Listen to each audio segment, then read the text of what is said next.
Então, boa tarde, pessoal, os que estão assistindo aí no online, os que estão presencial. A gente vai para a última palestra do dia hoje do curso de atualização em Biologia Estrutural e Funcional. E quem vai palestrar agora é a doutora Nadiane Saraiva. Ela vai falar sobre tópicos avançados em endocitose e exocitose de nanopartículas em eucariontes. Ela é formada em Ciências Biológicas pelo Instituto Federal de Goiás, com mestrado em Biologia Celular e Estrutural pela UFU, e doutorado em Microbiologia e Imunologia aqui pela Unifesp.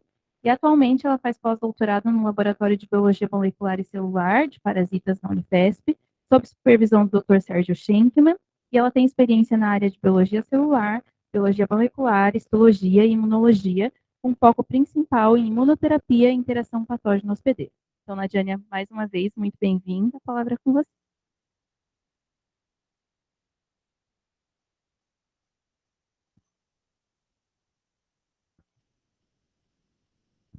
Oi, boa tarde. Então, como eu fui apresentada, eu me chamo Nadijânia. E hoje eu vim trazer para vocês um pouquinho de conhecimento sobre endocitose, de uma forma em que vocês consigam, no final, se apaixonar pelas células, se apaixonar como ocorre o funcionamento do interior dessas células, como eu sou apaixonada. Então, vamos lá. A primeira pergunta que eu faço para vocês, o que seria endocitose? O que é endocitose? É a primeira pergunta.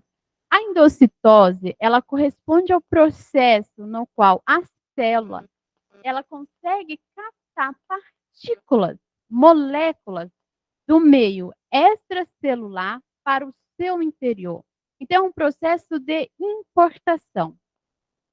Mas durante esse processo de importação, que isso fique bem claro, sempre ocorre a formação de vesículas entre os diferentes tipos de endocitose. Mas se ocorre endocitose, se a célula faz endocitose, qual seria, então, a sua importância, a sua finalidade e quais são os organismos que fazem a endocitose? Primeiro, quem faz a endocitose são os eucariotos, e a principal função da endocitose é principalmente para nutrição. Nutrição quando a gente fala principalmente de protozoários, de patógenos. Aqui eu trouxe o exemplo do Trypanosoma cruzi. Como vocês sabem, o Trypanosoma cruzi é o protozoário que causa a doença de Chagas e ele tem diferentes formas evolutivas. A forma que é replicativa, mas não infectiva, nós chamamos de epimastigota, que é o que nós estamos representando aqui. O epimastigota, então vamos pensar, ele sempre está se dividindo. E o processo de divisão requer o quê? Energia. E essa energia vai ser adquirida a partir de nutrientes que esse parasita endocita. Então, o T-Cruz utiliza a endocitose de partículas, seja de transferrina, seja de BSA, como fonte de energia. E ele vai captar essas partículas a partir da sua bolsa flagelar ou na região do citóstomo cintofaríngeo. Outras células também que realizam a endocitose são as células do nosso organismo. Só que para as células do nosso organismo, para as células do ser humano, a endocitose é utilizada principalmente como mecanismo de defesa. Então, quais são as células que são responsáveis por esse mecanismo de defesa? Os macrófagos e os neutrófilos, que vão fagocitar micro-organismos ou corpos apoptóticos como um mecanismo de defender o organismo. Outra função também, que a endocitose ela é muito importante, é que a membrana ela precisa, por exemplo, de colesterol. Então, essa formação da membrana com colesterol precisa ser captado, esse colesterol precisa ser captado. Isso ocorre também através do processo de endocitose. Mas quais são os tipos de endocitose que nós conhecemos? Nós temos 3 tipos principais, e são esses 3 tipos principais que eu vou explicar no decorrer desse curso. É no meio, né? O primeiro que nós conhecemos, que chama-se fagocitose. O segundo tipo, pinocitose. E o terceiro, que eu tenho certeza que talvez vocês não ouviram falar, que é endocitose mediada por receptor. O que todos eles têm em comum e quais esses tipos se diferenciam? Primeiro, tanto a fagocitose, quanto a pinocitose, quanto a endocitose mediada por receptor, você tem o quê? A captação de partículas do meio extracelular para o meio intracelular, com a utilização da membrana celular, com a utilização da membrana plasmática. E no final resulta com a formação de vesículas. Só que o tamanho dessas vesículas, elas se diferenciam a partir do tipo de endocitose. Então vamos aprender um pouquinho sobre elas. Primeiro, a fagocitose, que todos nós conhecemos. Qual que seria a característica da fagocitose? A fagocitose, ela tem um processo de... Eu posso andar? Eu não atrapalho, né? A fagocitose, a característica dela é que as células, elas têm essa projeção com a formação de pseudópodos. E ela vai englobar partículas grandes, geralmente micro-organismos. E no final tem a formação de uma vesícula muito grande. Geralmente essas vesículas, elas são maiores do que 250 nanômetros de diâmetro.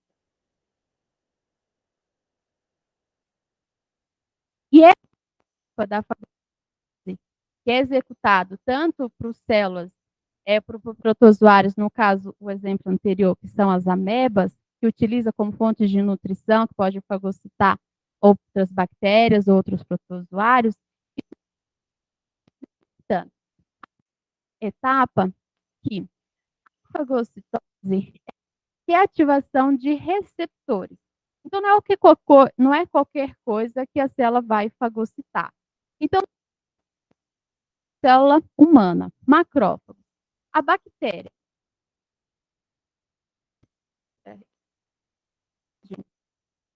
Ela primeiro precisa ser reconhecida com anticorpo. É o anticorpo que vai ser reconhecido pela célula. Então, as nossas células, no caso os macrófagos, expressam receptores que reconhecem a região FC do anticorpo, e uma vez esse anticorpo ligado a esse micro-organismo, funciona essa adesão e reconhecimento pela célula e ativa uma via de sinalização. A ação dessa via de sinalização estimula a formação dos pseudópodos. Corre a partir do processo da polimerização de actina, que é representada aqui em verde. Então, a polimerização da actina, ela leva à formação dos pseudópodos e engloba essa partícula e, por fim, ela é introduzida dentro da célula. Aqui é outro exemplo, eu não sei se vocês estão conseguindo nessa imagem visualizar melhor, mas são as diferentes etapas. Então, o reconhecimento do antígeno, onde o anticorpo vai se ligar ao receptor da célula. Consequentemente, você tem a polimerização dos filamentos de actina com a formação dos pseudópodos, que leva essas partículas para o interior da célula através de vesículas grandes. E isso que é interessante, que essas vesículas, muitas vezes, dependendo do tipo, do tamanho, na verdade, do micro-organismo que é endocitado, elas podem ser praticamente do tamanho da própria célula. E essas vesículas, agora, que nós chamamos de fagossomos, elas se fundem com os endossomos, e nós vamos entender isso mais em detalhes adiante. São os endossomos iniciais e, porventura, nos endossomos tardios, que vai iniciar o processo de degradação deste micro-organismo, dessa molécula endocitada. Então, é isso que vocês, de fato, precisam saber nesse tipo de fagocitose. Uma coisa bem interessante também, eu não sei se vocês sabem, mas os macrófagos, eles não fagocitam células vivas, somente as células, os corpos apoptóticos. Mas aí surge a seguinte pergunta: como que o macrófago, por exemplo, sabe que aquela célula está em apoptose ou não? Existem sinais. Isso que é interessante. As células não é o interior celular, não é bagunçado. Não é qualquer coisa que entra, ou qualquer coisa que é fagocitada, ou qualquer coisa que morre. Tudo existe uma sintonia e tudo existe um equilíbrio. Interessante é que a membrana plasmática tem uma bicamada lipídica, certo? E que ela é assimétrica. Então, alguns componentes que tem na camada voltada para o citoplasma, não vamos encontrar na camada que está voltada para o meio extracelular. Então, as células vivas, isso é só um dos mecanismos. Na bicamada citoplasmática, na bicamada da membrana plasmática voltada para o citoplasma, nós encontramos essa molécula que nós chamamos de fosfatidilcerina. Quando a célula inicia o processo de apoptose, essa molécula fosfatidilcerina vai para a membrana, para a camada voltada para o meio extracelular. Então, os macrófagos falam, opa, essa célula está entrando em apoptose, então ela deve ser fagocitada. Só como curiosidade. E aí nós entramos no segundo tipo, que eu tenho certeza que todos vocês já ouviram falar, que é a pinocitose. O que seria a pinocitose? A pinocitose, ela é popularmente conhecida como o bebê celular. Por que o bebê celular? Porque acaba que a célula, ela faz isso continuamente, ela endocita partículas pequenas que estão presentes no fluido extracelular. Só que o interessante é que na fagocitose existe um equilíbrio do que entra, porque precisa ter um reconhecimento do receptor. Na pinocitose, não. Qualquer tipo de partículas pequenas que conseguem entrar, que estão misturadas no fluido extracelular, acaba entrando dentro da célula, sem a necessidade de um reconhecimento pelo receptor. Então, aqui é um exemplo, onde a gente vê aqui as moléculas de água, em verde, e em roxinho a representação de algumas partículas.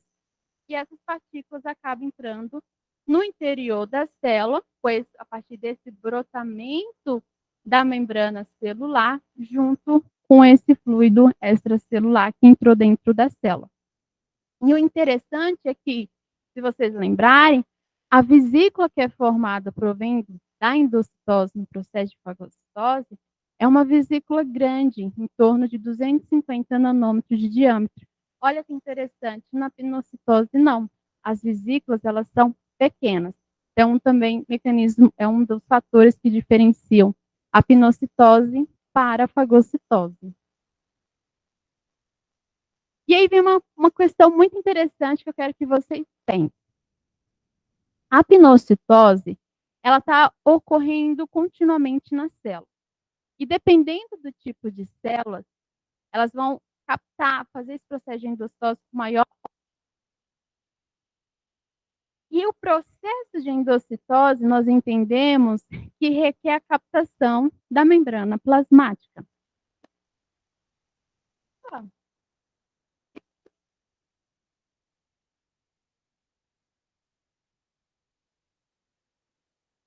Em macrófagos, isso significa que ele ingere 25% do seu próprio volume em fluidos a cada hora. O que significa que ele ingere essas células ingerem em torno de 3% da sua membrana plasmática a cada minuto, o que resulta em 100% em uma hora. E aí eu faço a pergunta para vocês. Se em questão de uma hora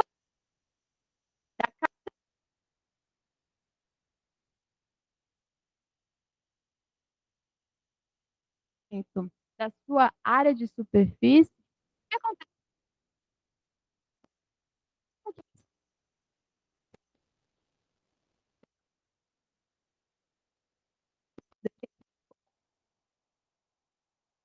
É porque aquilo que vamos colocar essa analogia, precisa.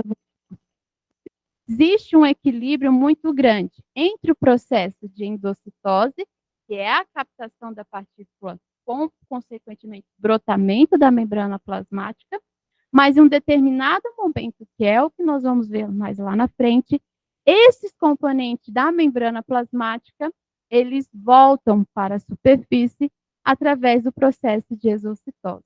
Então, existe um equilíbrio entre endocitose e exocitose. Isso é importante, porque se não existisse este equilíbrio, a célula praticamente não ia ter membrana plasmática para continuar endocitando esses nutrientes. Ficou? Outro ponto importante que vocês precisam saber, que o processo de pinocitose, então vamos pensar que como que acontece a endocitose? É um brotamento da membrana. E como que esse brotamento ocorre? Ainda mais que é uma célula que tem citoesqueleto, é algo muito rígido. Então, esse processo de brotamento da membrana, o processo de invaginação, requer algumas proteínas.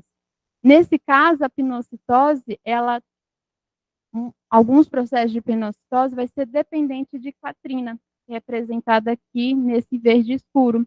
A clatrina é uma proteína extremamente importante para iniciar o processo de brotamento da membrana plasmática. Com esse brotamento que ocorre a formação dessas, que a gente chama-se de fossas, que carrega essas partículas provindo do meio extracelular e, consequentemente, com a formação das vesículas. E outra coisa também muito interessante, que o tempo de vida da clatrina, ele é muito curto. Então, à medida que ela é requerida para assim que essa vesícula, a clatrina, ela se desprende da vesícula e ela volta para a membrana plasmática. Então, é um processo que nós chamamos de reciclagem. Então, agora nós entendemos o que é endocitose, qual é a sua função e os dois principais tipos, que é fagocitose e pinocitose. Agora nós vamos entrar na parte mais que eu considero uma parte mais legal, que é a endocitose dependente de receptor. Isso é interessante porque a célula consegue controlar o que entra dentro dela e também, porventura, o que vai sair e a quantidade que entra. É a mesma coisa se vocês pensarem que cada um, né, mora nas suas casas, tem a chave. Se vocês não tivessem a chave, se o portão não existisse o portão e que a porta sempre ficasse aberta, qualquer pessoa iria entrar, qualquer pessoa ia invadir o seu ambiente. E as células poderia qualquer coisa entrar? Outro exemplo, bem característico, vocês vão da existência da endocitose dependente de receptor. Vamos supor que a gente está vivendo um inverno muito intenso. E vocês estão sentindo medo de, sei lá, passar fome. Então, vocês começam a estocar alimentos. À medida que vocês começam a estocar alimentos de uma forma desfreada. Então, eu gosto muito, não sei, de milho. Então, começa a estocar muito milho dentro da sua casa. Se vocês não tiverem um controle, daqui a pouco não vai ter mais espaço nem para você dormir, porque sua cama vai estar ocupada, você não vai ter uma cadeira onde poder sentar. Então, a célula também consegue controlar a quantidade de partículas, de determinadas partículas que entram dentro da célula, de uma forma que ela fala, stop, eu não quero mais, porque isso vai trazer algum certo tipo de prejuízo para o funcionamento do organismo. Porque principalmente partículas que são muitas vezes raras, estão presentes na corrente sanguínea, elas podem ser captadas a partir da existência dos receptores. E um exemplo muito típico é a captação de colesterol. Mais uma vez, eu não sei se vocês sabem, que o colesterol, tanto o colesterol que é sintetizado pelas células, quanto o colesterol que nós conseguimos adquirir a partir da alimentação, entre diversas funções, ele é muito importante para a síntese da membrana plasmática, porque é o colesterol que vai diminuir a fluidez da membrana plasmática. E outra, esse colesterol, ele precisa ser internalizado dentro da célula. E uma vez que ele está tendo um acúmulo muito grande de colesterol, por exemplo, na corrente sanguínea, que é o que a gente tem aqui nessa imagem, você tem a formação dessas placas que chama-se de ateroscleróticas. E isso leva ao entupimento das veias e, consequentemente,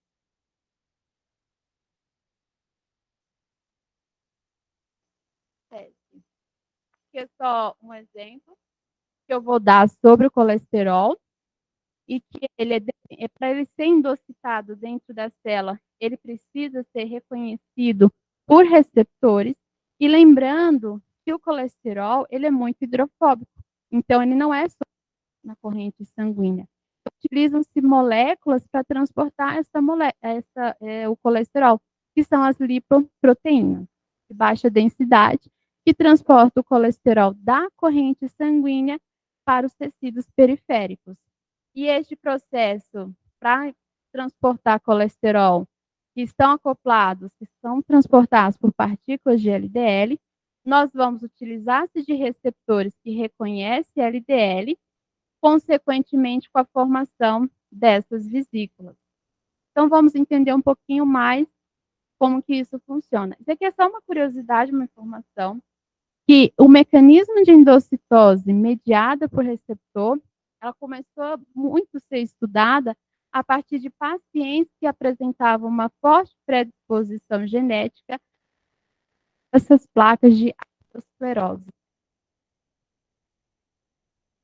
Então, mais uma vez, o colesterol, ele, por ser muito hidrofóbico, ele é transportado através dessa proteína, que nós chamamos de lipoproteína, que é o LDL. Então, como que ocorre o colesterol? Então, o colesterol no seu interior. Então, ela começa a secretar para a membrana plasmática receptores que... E uma vez que o LDL, agora carregando o colesterol, é reconhecido pelo receptor, vocês conseguem... Tá, uma vez que o LDL, essa molécula é reconhecida pelo receptor, inicia um processo de invaginação da membrana, que é a formação desses brotos. Vejam que aqui em verde nós temos a presença da clatrina. Vai dar essa para invasão. Uma vez que esse receptor ele foi endocitado, nós temos aqui a formação dessas vesículas, e essas vesículas, agora que vocês conseguem ver que tem a presença da clatrina, a clatrina se desprende da vesícula, a vesícula fica como se fosse meio peladinha, transportando o receptor de LDL e a molécula LDL, e essa vesícula, ela agora, através de microtúbulos, que não estão representados aqui, vão fundir com essa organismo chamado de endossomo inicial. É no endossomo inicial...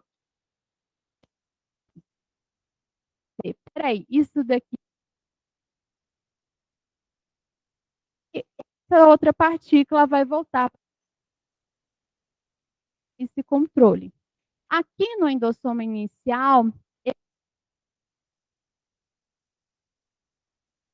é neste momento, vocês conseguem ver o receptor azulzinho aqui sem a molécula de LDL? Então, é aqui nesse ambiente um pouco ácido, que faz com que a molécula LDL se desprenda. E olha que interessante, o receptor, ele volta para a membrana plasmática, então ele é reciclado, e a molécula de LDL agora vai ser transportada para o endossoma tardio. O endossoma tardio, que já tem um pH muito mais ácido,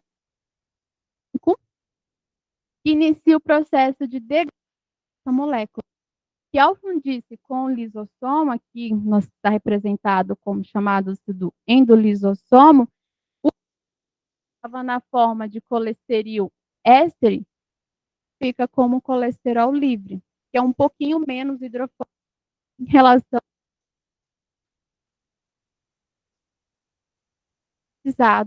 para a síntese da membrana plasmática. De colesterol no interior da célula. O que a célula vai fazer? Ela vai inibir a produção desses receptores e, consequentemente, a indução ocorre, porque sem receptor não tem captação de LDL. Vocês entenderam?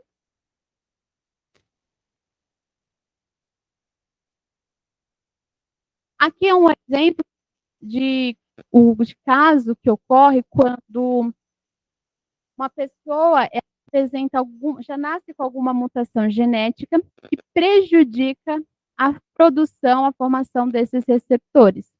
E se você não tem os receptores, você tem uma maior taxa de acúmulo de colesterol no sangue. Porventura, a pessoa pode vir morrer muito jovem com o desencadeamento de um infarto. Então, aqui nós conseguimos ver nessa imagem, nesse esquema aqui na parte de cima, que é o que eu falei no slide anterior, que o LDL precisa ser reconhecido pelo receptor e esse receptor precisa estar ligado à proteína para ocorrer o processo de invaginação, brotamento e consequente formação da vesícula endocítica. A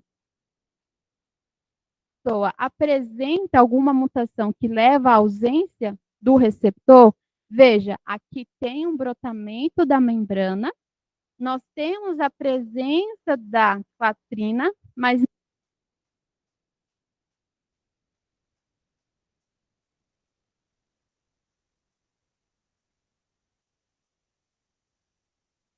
pode ocorrer que o receptor ele está presente. Entretanto, ele tem algum defeito nesse seu sítio, a sua ligação com a clatrina. Então, ele não consegue ter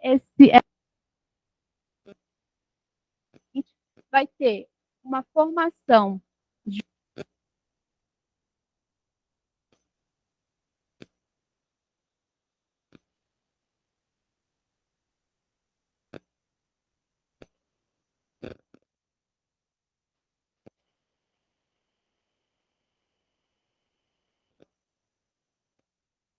aqui é só dando destaque, já que eu citei bastante sobre o endossoma inicial e o endossoma tardio, sobre a diferença, em relação à diferença deles.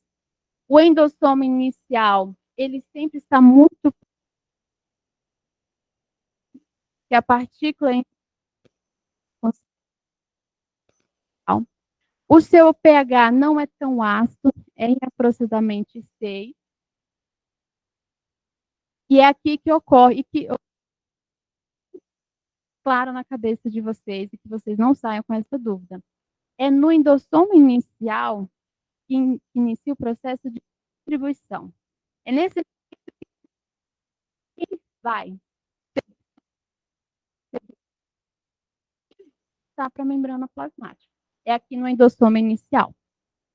Aquilo que foi decidido e que tem as moléculas que direcionam para os lisossomos vão brotar do endossoma inicial e, porventura, vai ser levado para os endossomas.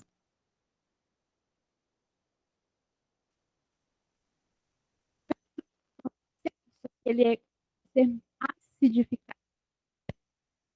Acho que tem aqui. Através da tepase vascular, que está presente na membrana dos endossomas, existe muita entrada de próton de hidrogênio. Consequentemente, você tem acidificação desse meio. E outra diferença também é que a distribuição dessas partículas, do que vai para o lisossomo, do que volta para a membrana, existe também algumas enzimas, algumas hidrolases. Só que essas hidrolases, elas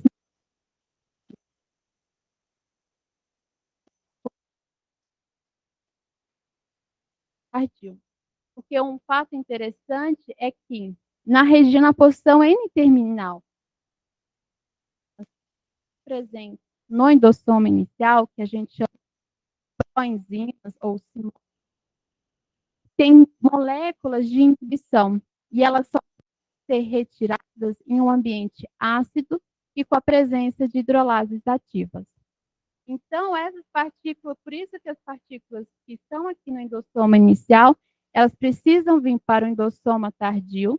Aqui, o endossoma tardio se funde com o lisossomo, formando o endolisossoma, e com um ambiente muito ácido, eu tenho ativação de enzimas de hidrolase, e essas hidrolases removem essas partículas que inibem a posição N-terminal dessas proenzimas. E aí é neste momento que a digestão das partículas ocorre.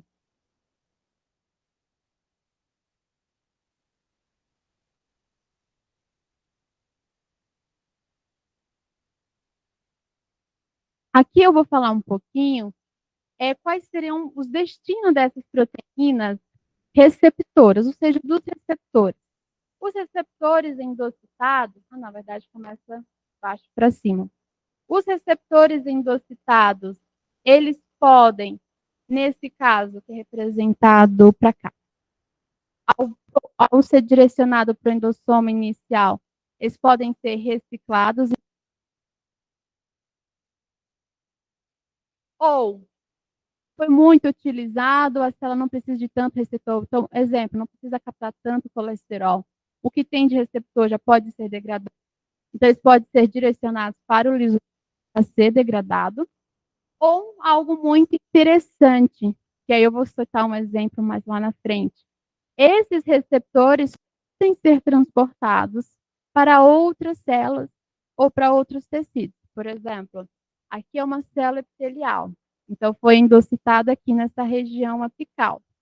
Então, a célula endocitou o receptor, por exemplo, de LDL ou um anticorpo, levou para o endossoma inicial, depois para o endossoma de reciclagem e fundiu com a membrana aqui na região. E agora este é a corrente sanguínea. Isso que a gente chama de transitose.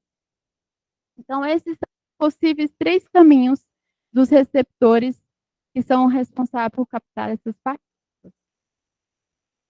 Um outro exemplo que é muito legal é que, vocês lembrarem, o receptor de LDL não ele é reciclante. Agora, a transferrina, ela é um ligante.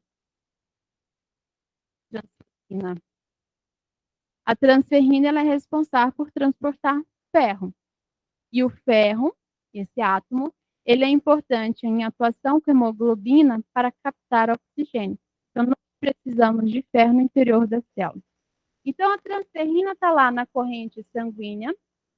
Ela precisa ser, ela se liga com o átomo de ferro e ela acaba sendo reconhecida por receptores específicos para transferrina na membrana plasmática. Ocorre o processo de endocitose. No endossoma inicial, o que ocorre?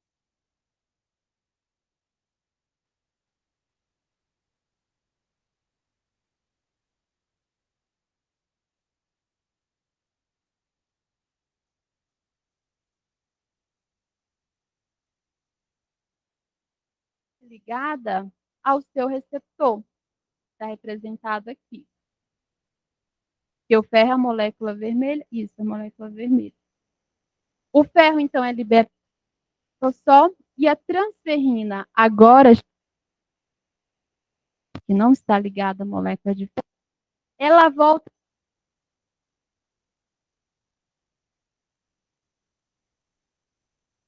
e no meio extracelular,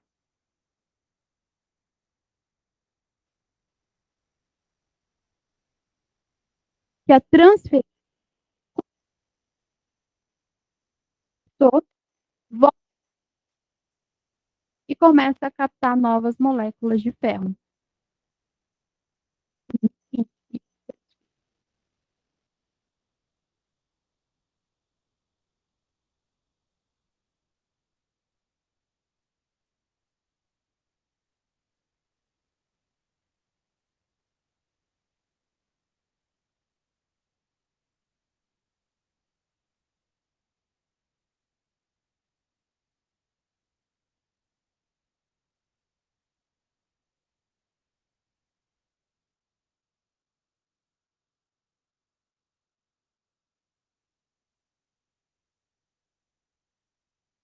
Outro fato também muito importante é que de endocitose aqui no endossoma inicial, vocês conseguem ver essas pequenas vesículas? Nós temos a formação desses corpos. Porque vocês poderiam perguntar, mas a partir endocitada, que estava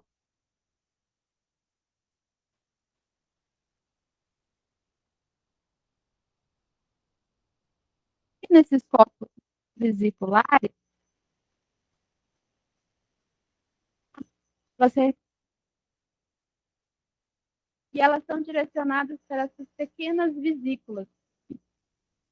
Essas pequenas vesículas podem se fundir com os lisossomos. Mas uma coisa interessante é que são formadas dentro do corpus, quando elas são secretadas, tá? Nós chamamos isso de exossomos. Não sei se vocês já ouviram falar em algum vesícula. E os exossomos é um tipo de vesícula extracelular e que atualmente ela vem sendo muito estudada em relação ao câncer. Por quê? Que é um fato interessante. As células cancerígenas, antes de iniciar o processo de metástase, elas começam a secretar os exossomos. Os exossomos, eles entram na corrente sanguínea, migram para o microambiente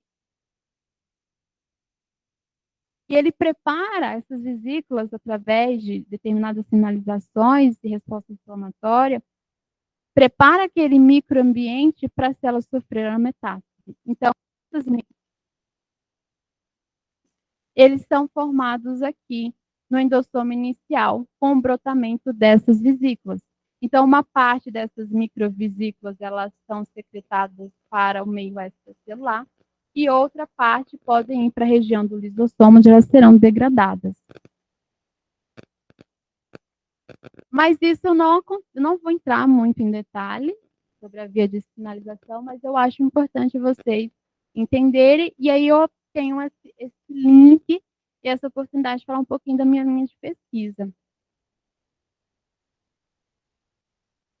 Então, que essas vesículas intracelulares, essas microvesículas, elas são formadas aqui no endossoma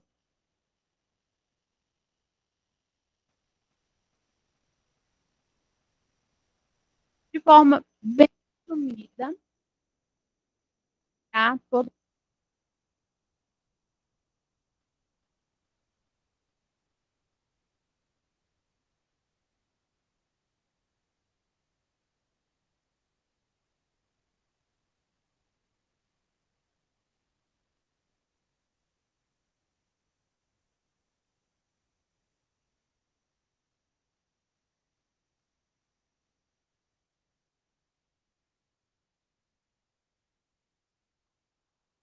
final, como se fosse uma tatuagem.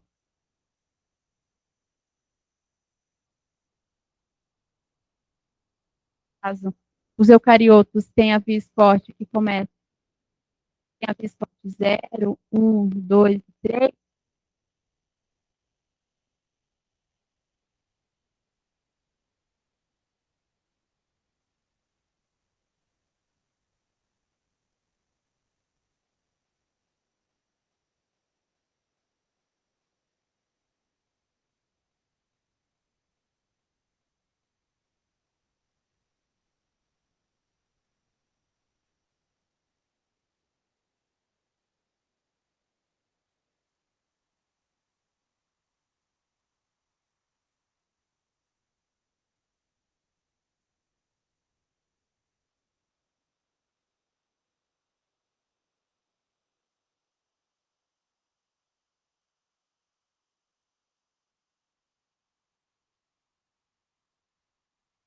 Eis aqui no complexo esporte 3 é quando inicia o processo de. Então, a membrana endossomal, ela sofre esse processo de brotamento, onde ela separa essas partículas endocitadas que precisam ir para o. E esse processo de cistamento, quando esse broto vesícula precisa se desprender da membrana, nós precisamos, então, de energia, que utiliza as ATPases. fases, né, fornece energia e esse broto se desprende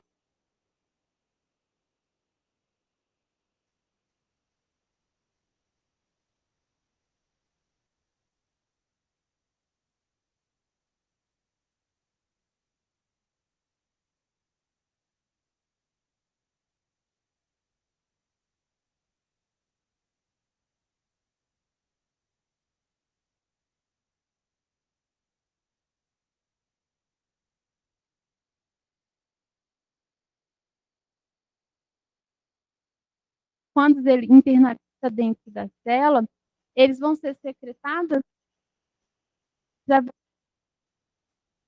e essas vesículas que estavam presentes aqui, nesse caso, nos corpos multivesiculares, elas são formadas dependente da maquinaria Scott.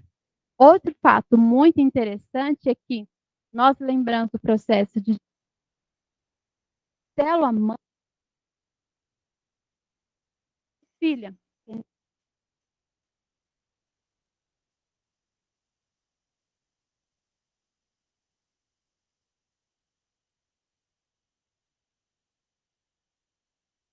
Um exemplo de proteínas que fazem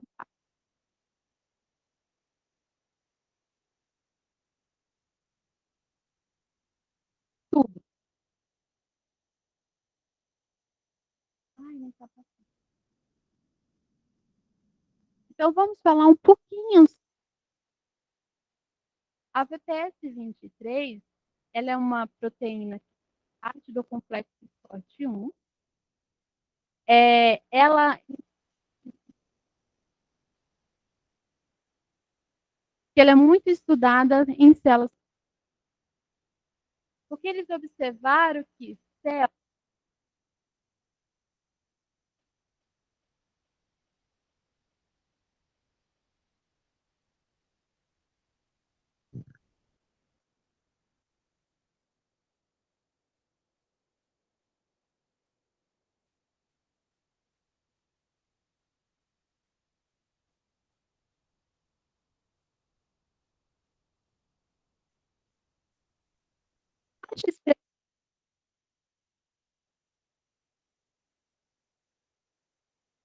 uma baixa, uma diminuição da secreção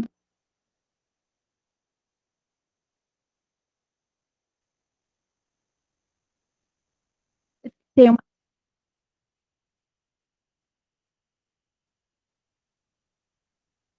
forma de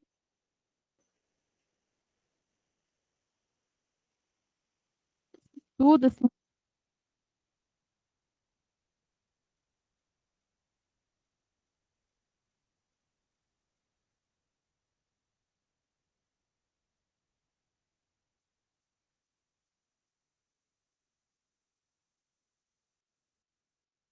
no caso, observaram que a VPS ela está relacionada com o crescimento e renovação de proteínas oxigenadas e que a VPS 30 relacionada com o processo de secreção de exomos por esses parasitas. E no meu na minha pesquisa hoje, desculpa, de pós-doc, eu estudo qual é o papel da VPS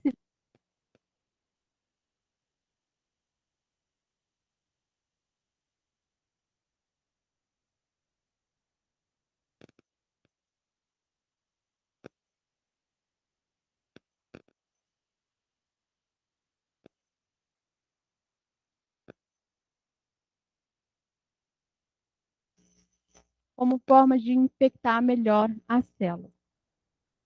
E aqui nessa micrografia, eu trouxe só para vocês microscopia eletrônica,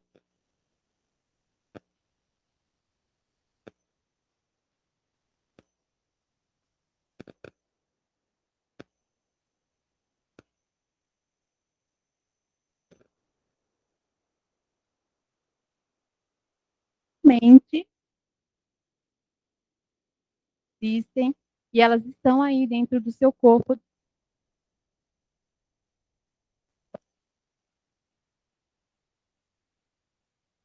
que também uma coisa que eu citei frente, que a endocitose também, ela é muito importante para transportar moléculas para outro.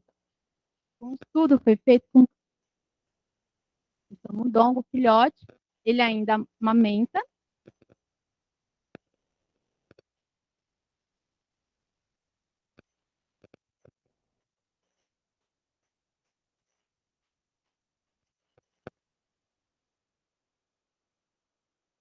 Onde no intestino.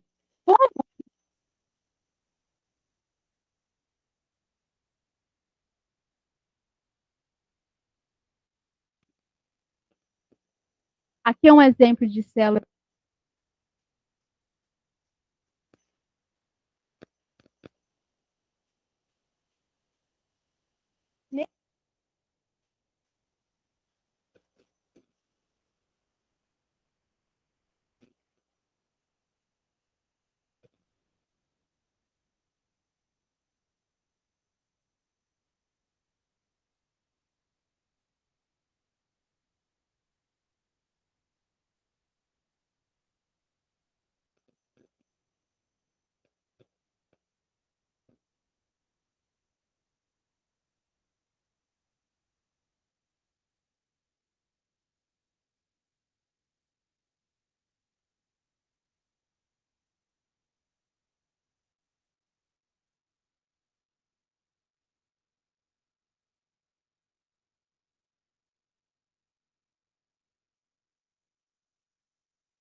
Segura, mas vocês ignoram.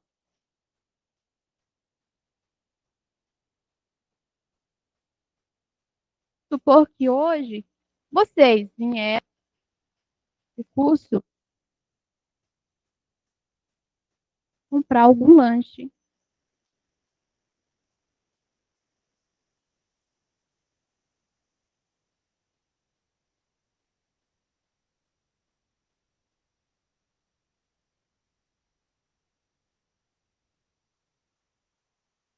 De determinados receptores.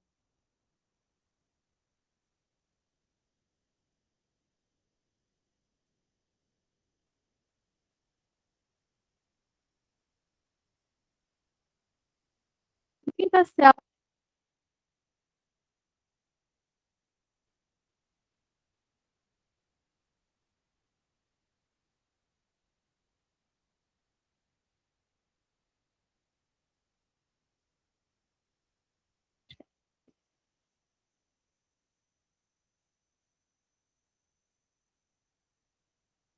eles ficam aqui, se chama endossomo de receptor. Tá vendo? Endossomo. Os azuis seriam os transportadores de glicose. Eles ficam nesse endossoma de reciclagem, fica bem próximo à membrana plasmática. Uma vez a célula estimulada, vejam que agora o receptor está ligado à insulina, ocorre uma via de ativação da célula e a célula entende que ela precisa captar mais glicose. Então, ela vai utilizar aqui no endossoma de reciclagem, vai ser transportada através dessas vesículas que fundem com a membrana plasmática. Estes receptores vão ser inseridos na membrana plasmática e estão aptos a captar glicose. Então, é uma forma rápida de funcionamento celular. E quando a célula não precisa mais, esses receptores serão reciclados, uma parte vai ser degradada e permanecer nesses endossomos de reciclagem. E para concluir, mais um interessante para vocês, o que a gente pode concluir? Que a endocitose é o processo em que a célula necessita retirar essas partículas, essas macromoléculas ou esses corpos celulares do meio extracelular para o seu interior, e ela utiliza da sua membrana plasmática para a formação dessas vesículas. Então, no final, dependendo, independente, né, do tipo de.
Oi, vocês estão ouvindo agora? Tá decente? Deixa eu ver por aqui.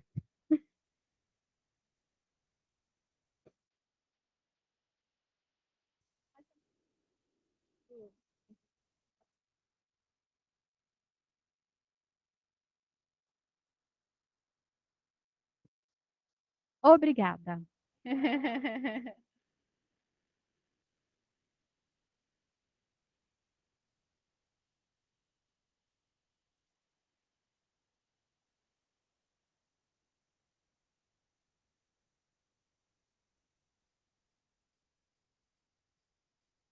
Gente, nenhuma dúvida.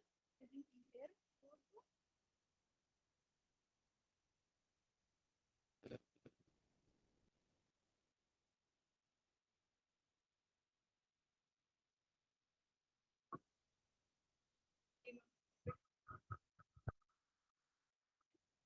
Oi, oi, oi, oi. Ah, não, não, não, não, não, não. Vê se tá, tá bom.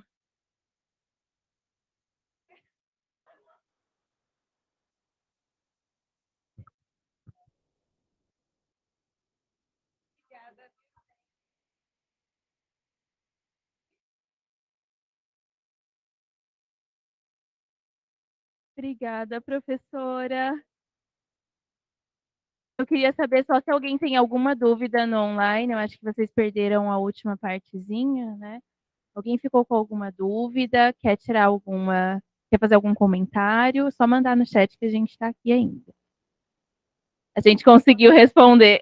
É, a gente conseguiu resolver agora o problema que a gente teve na transmissão.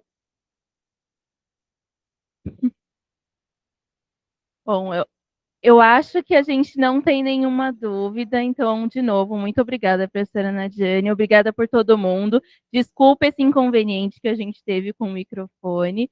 A gente volta amanhã, então, para mais um dia do curso de atualização em Biologia Estrutural e Funcional. E amanhã a gente começa às 9 da manhã, tá bom? A gente vai enviar todas as informações por e-mail de novo. E também vamos enviar agora a lista de presença no chat de vocês. Então, só um minutinho. Não saiam ainda.